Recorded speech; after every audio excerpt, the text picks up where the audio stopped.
आज की क्लास में चैप्टर द लिविंग वर्ल्ड को आगे कंटिन्यू करते हुए मैं आपको topic taxonomy and systematics explain करने जा रही हूँ। ठीक है, अब ये दोनों जो टर्म्स हैं ये दोनों लिंक्ड हैं एक दूसरे से, बट इनके बीच में बहुत बड़ा ह्यूज डिफरेंस भी है। ठीक है, तो आप ऐसा सोच रहे होंगे कि मैं एक तरफ ऐसा बोल रही हूँ कि ये दोनों लिंक्ड हैं, ठीक है, बट इन दोनों के बीच में डिफरेंसेस भी हैं। तो हम दोनों को समझते हैं कि मैं ऐसा क्यों बोल रही हूँ। ठीक है, पहला वर्ड यहाँ पे क्या है हमारे पास, टेक्सोनोमी है। क्या है ये? टेक्सोनोमी है। ठीक है, दूसरा वर्ड क्या है हमारे पास यहाँ पे, सिस्टमेटिक्स है। ठीक है, तो पहले हम लोग टेक्सोनोमी को समझना स्टार्ट करते हैं कि टेक्सोनोमी का मतलब क्या है। ठीक है, तो सबसे बड़ी रिक्वायरमेंट यहाँ पे टेक्सोनोमी की क्यों आई?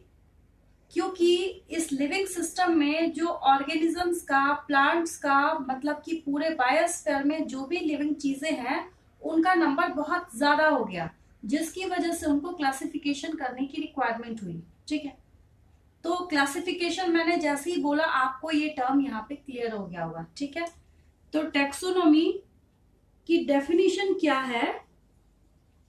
Study of classification. इजी है ये, कोई दिक्कत नहीं है इसमें। क्या है ये? स्टडी ऑफ क्लासिफिकेशन, बस इतना ही है ये। टेक्सोनोमी की जब हम बात करते हैं ये बस इतना ही है, स्टडी ऑफ क्लासिफिकेशन। ठीक है, अब ये स्टडी ऑफ क्लासिफिकेशन जब है तो इसको करने के लिए, मतलब ऑर्गेनिजम्स को, प्लांट्स को यहाँ पे कैटेगराइज करने के लिए हमने उसकी हिस्ट्री को नहीं देखा। हमने ये नहीं देखा कि वो प्लांट या ऑर्गेनिज्म किसको बिलोंग करता है। बात समझ रहे हैं आप यहाँ पे? तो हमने जब उसके बैकग्राउंड को नहीं देखा, बस जो भी आपको जैसा दिख रहा था उसके अकॉर्डिंग आपने उनको ऑर्गेनाइज करके रख दिया, तो ये क्या हो गया? टेक्सोनोमी हो गई है। ठीक है, अब आपको अगर समझ नहीं आ रहा तो एक बहुत ही इजी सा एग्जांपल मैं बताती हूँ आपको यहाँ पे। ठीक है, आप नेचर में टू टाइप्स ऑफ लीव्स देखते हैं। ठीक है, पहला टाइप बहुत कॉमन है जो आपको मोस्टली सारे प्लांट्स में देखने को मिलता है। ठीक है, ये लीफ है, पता है आपको? ये इसका मिड रिब है। मिड में जो एक लाइन रन कर रही होती है ईच एंड एवरी लीफ के अंदर, दैट इज मिड रिब। ठीक है, मैं अभी बहुत ज्यादा जो इनके लेवल्स है वो मैं लिख नहीं रही, क्योंकि ये मुझे ऑलरेडी आपको मॉर्फोलॉजी ऑफ फ्लावरिंग प्लांट्स में पढ़ाना है। ठीक है, तो आपको घबराने की जरूरत नहीं है, मैं जो समझाना चाह रही हूँ वो क्लियर हो जाएगा आपको।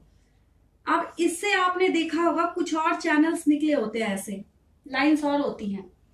अब ये लाइंस क्या है यहाँ पे? वेन्स है। ये क्या है? वेन्स है। ठीक है, अब इससे और लाइंस निकली होती है इस तरीके से, ये क्या है? वेनलेट्स हैं। क्या है ये? वेनलेट्स हैं। ठीक है, यहां पे मैंने क्या लिखा? MIDRIB, मिडरिब लिखा मैंने। क्या लिखा? मिडरिब लिखा मैंने यहाँ पे। ठीक है, देन क्या है? मिडरिब से जो यहां से निकल रहे हैं वो क्या है? VEINS, वेन्स है। ये क्या है? वेन्स है। ठीक है, वेन्स से भी और चैनल्स निकल रहे होते हैं, जैसे यहाँ पे देखिए ये छोटे छोटे वेन्स के थ्रू निकल रखे हैं, तो इनको हम VEINLETS,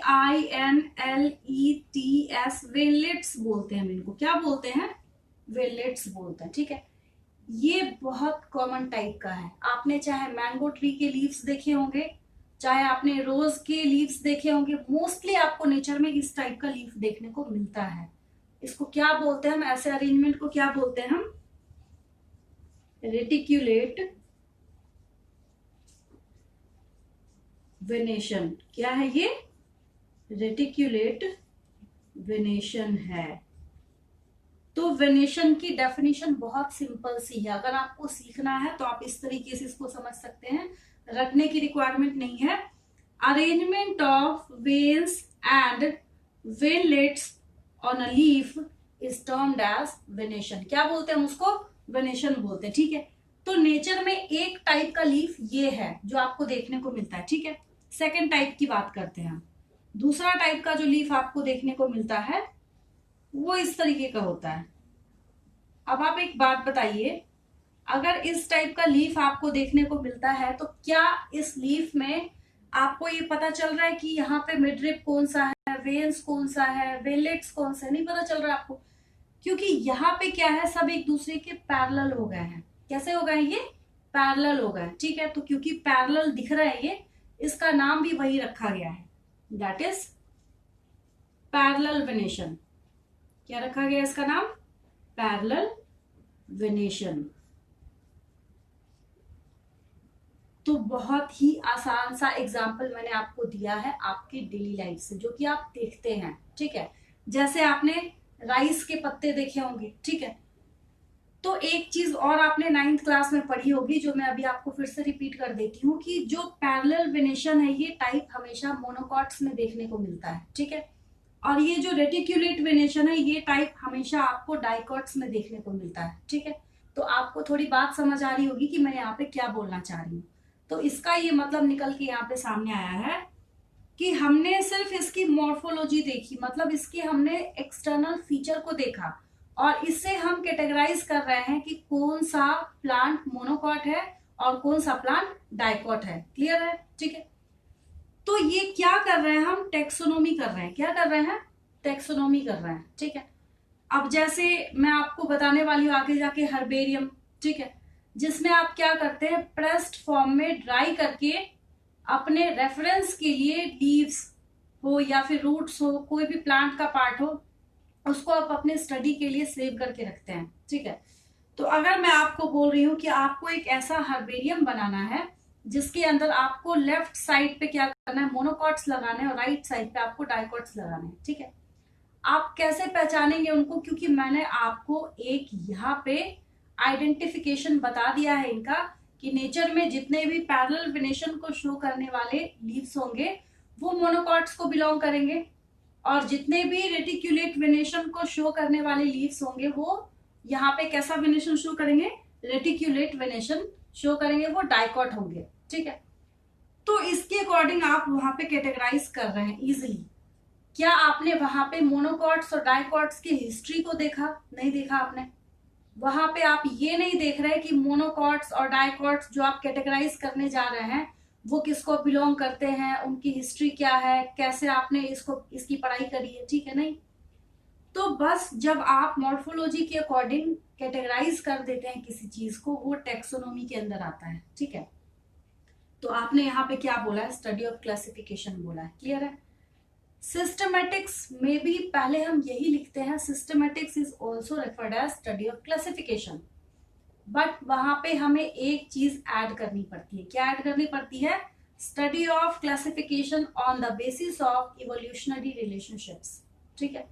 तो यहाँ पे सिस्टमैटिक्स को जब हम डिफाइन करेंगे तो इसमें हमें क्या लिखना है?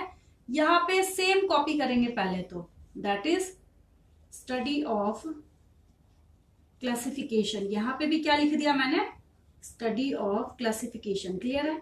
यहाँ पे भी क्या लिख रही हूं मैं? स्टडी ऑफ क्लासिफिकेशन, ठीक है। On the basis of evolutionary relationships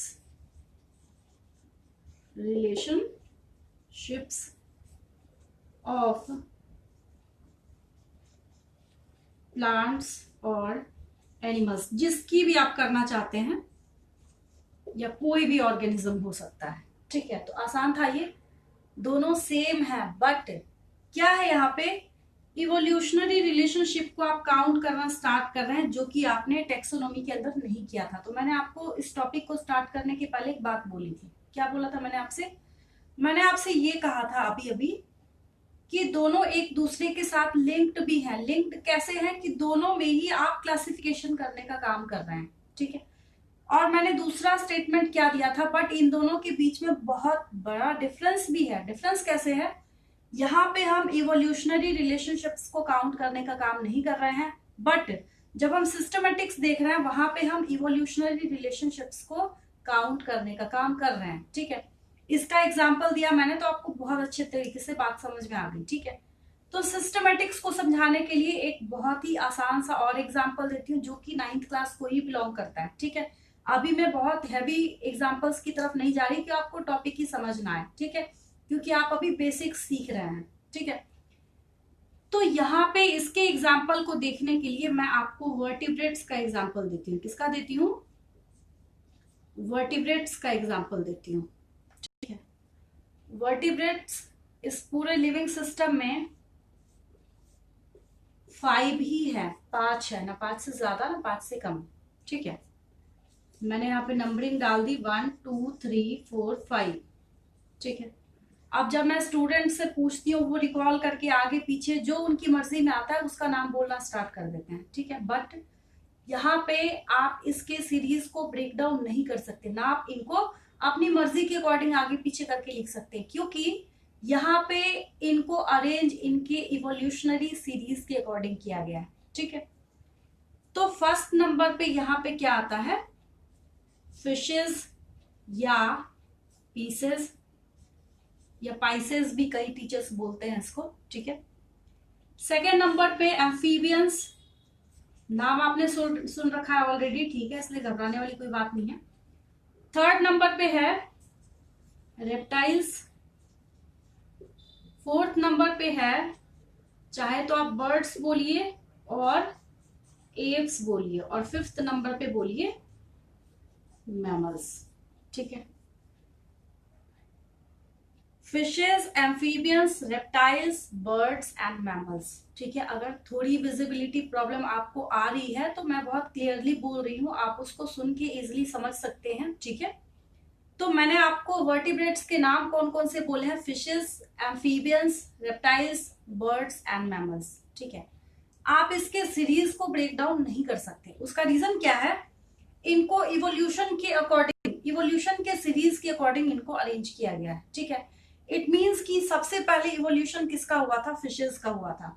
ठीक है, then amphibians, reptiles, birds and mammals, इसके अकॉर्डिंग हमने क्या किया है, इसको अरेंज करने का काम किया है। ठीक है, अब एक बात सोच के बताइए, फिशेस, मछलियां आपने बहुत सी देखी हैं।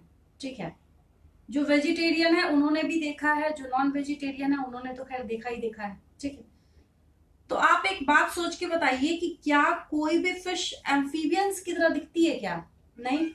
एम्फीबियंस के एग्जाम्पल में बहुत कॉमन सा, अगर किसी बच्चे से पूछो सबसे पहला एग्जाम्पल उनके दिमाग में जो क्लिक करता है दैट इज फ्रॉग। ठीक है, फ्रॉग्स फिशेस की तरह कहीं से भी नहीं दिखते। ठीक है, रेप्टाइल्स की बात करते हैं हम। रेप्टाइल्स में आपको पता है creeping and crawling organisms mostly belong करते हैं इसको। ठीक है, किसी रेप्टाइल की, बहुत कॉमन सा स्नेक की बात करते हैं हम। ठीक है, क्या स्नेक इन दोनों में से किसी की तरह दिखता है, नहीं। बर्ड्स तो खैर अलग ही है बिल्कुल। ठीक है, इनमें ऐसी क्वालिटी होती है कि क्या कर सकते हैं, ये उड़ सकते हैं, फ्लाई कर सकते हैं। ठीक है, और मैमल्स तो आप खुद ही हैं। तो इन पांचों को जब आप देखना स्टार्ट करते हैं, क्या ये आपस में कहीं से भी एक दूसरे के कैरेक्टर्स को बिलोंग करते हैं क्या, नहीं। क्या इनमें सिमिलैरिटीज है, सिमिलैरिटीज थोड़ी बहुत निकल के सामने आती है जब मैं इवोल्यूशन कराना स्टार्ट करूंगी आपको। ठीक है, क्योंकि इनके एम्ब्रियोज को जब इनके एम्ब्रियोनिक स्टेज में देखा जाता है तो वो बिल्कुल सिमिलर दिखते हैं, जिसकी वजह से ये प्रूफ हो पाया कि ये पांचों किसको बिलोंग करते हैं, वर्टिब्रेट्स को बिलोंग करते हैं। ठीक है, इनके एंसेस्टर्स कॉमन थे। तो अब एक बात बताइए, आपने क्लासिफिकेशन यहां भी की थी और आप क्लासिफिकेशन यहां भी कर रहे हैं, बहुत बड़ा डिफरेंस आया निकल के सामने। यहाँ जो आप क्लासिफिकेशन कर रहे थे, यहाँ पे आप इसके पूर्वजों के पास नहीं गए थे, आपने इनके एंसेस्टर्स को नहीं देखा था, आपने उतने डेप्थ में जाके नहीं देखा था। बट यहाँ पे जो सिस्टमेटिक्स आप कर रहे हैं, यहाँ पे आप डेप्थ में जाके देख रहे हैं कि इन पांचों की हिस्ट्री क्या थी, इनके एंसेस्टर्स क्या थे, हम इनको कैसे वर्टिब्रेट्स के अंदर इंक्लूड कर रहे हैं। क्लियर है, आपको बहुत अच्छे तरीके से समझ आया होगा। अब बात आती है सिस्टमेटिक्स पे। ठीक है, ये एक बहुत बड़ा डिफरेंस था किसमें, टेक्सोनोमी एंड सिस्टमेटिक्स में। ठीक है, 1 नंबर का क्वेश्चन आता है, ये 1 मार्क्स का आता है, what are the differences between taxonomy and systematics. वहां पे स्टूडेंट्स को ये लिखना पड़ता है, taxonomy is referred as study of classification while systematics is study of classification on the basis of evolutionary relationships. ठीक है, क्लियर है। तो जब आपने सिस्टमेटिक्स भी पढ़ लिया, टेक्सोनोमी भी पढ़ ली, तो यहाँ पे सिस्टमेटिक्स में देखिए ध्यान से, एक वर्ड छुपा हुआ है, सिस्टेमा। क्या छिपा हुआ है, सिस्टेमा। सिस्टेमा का मतलब होता है सिस्टमेटिक अरेंजमेंट। क्या मतलब होता है, सिस्टमेटिक अरेंजमेंट। वहां पे आप किसी चीज को बहुत सिस्टमेटिक वे में अरेंज कर रहे हैं। जैसे अभी अभी मैंने आपको बोला था, ये जो सीरीज है ये सिस्टमेटिक है। अगर आप एग्जाम में लिख के आ रहे हैं, पहले आपने मैमल्स लिख दिया, फिर आपको देन एम्फीबियंस याद आ रहा है, फिर आपने वो लिख दिया, आपने आगे पीछे उल्टा पलटा करके अगर आपने इसको लिख दिया तो वहां पे आपके मार्क्स कट सकते हैं, ठीक है। तो सिस्टमेटिक्स की जब आप बात कर रहे हैं तो वहां पे आपको इसको कैसे करना है, बहुत ही सिस्टमेटिक वे में आपको इनको अरेंज करना है, ठीक है। और आपको याद भी होगा कैरलस लिनियस ने उनकी जो पब्लिकेशन थी, उन्होंने जो फर्स्ट बुक पब्लिश की थी उसमें उन्होंने नाम भी क्या लिखा था, अपने बुक का नाम भी क्या रखा था, सिस्टेमा नेचरी। बुक का नाम क्या रखा था उन्होंने, सिस्टेमा नेचरी, ठीक है। उन्होंने अपने बुक का नाम भी यही रखा था, SYSTEMA। सिस्टेमा मीन्स सिस्टमेटिक अरेंजमेंट, ठीक है। और नेचरी NATURAE, ठीक है। तो सिस्टेमा नेचरी बुक भी किन्होंने पब्लिश किया था, कैरलस लिनियस ने लिखा था, ठीक है। और सिस्टेमा का मतलब लैटिन लैंग्वेज में क्या होता है, क्या बोलते हैं हम उसको, इसका मतलब होता है systematic arrangement of living organisms और प्लांट्स, ठीक है, जिसको भी आप वहां पे ऑर्गेनाइज करने का काम कर रहे हैं। तो आपको आज की क्लास में बहुत अच्छे तरीके से समझ आ गया होगा कि टेक्सोनोमी में और सिस्टमेटिक्स में बहुत बड़े डिफरेंसेस हैं और दोनों एक दूसरे के साथ लिंक्ड भी हैं। लिंक्ड कैसे हैं, दोनों में ही क्लासिफिकेशन करने का काम कर रहे हैं, बट यहाँ पे क्लासिफिकेशन का क्राइटेरिया वैसा नहीं है जैसा सिस्टमेटिक्स के अंदर है, क्योंकि सिस्टमेटिक्स के अंदर हम क्या करते हैं, इवोल्यूशनरी रिलेशनशिप्स देखना स्टार्ट करते हैं कि आप जिसको भी क्लासिफाई करने जा रहे हैं उनके एंसेस्टर्स कौन थे, उसकी हिस्ट्री क्या है, वो किसको बिलोंग करता है, ठीक है। आई होप कि आपको आज का ये पूरा लेक्चर याद हो गया होगा। मिलते हैं नेक्स्ट वीडियो में एक और इंटरेस्टिंग टॉपिक के साथ। Thank you for watching.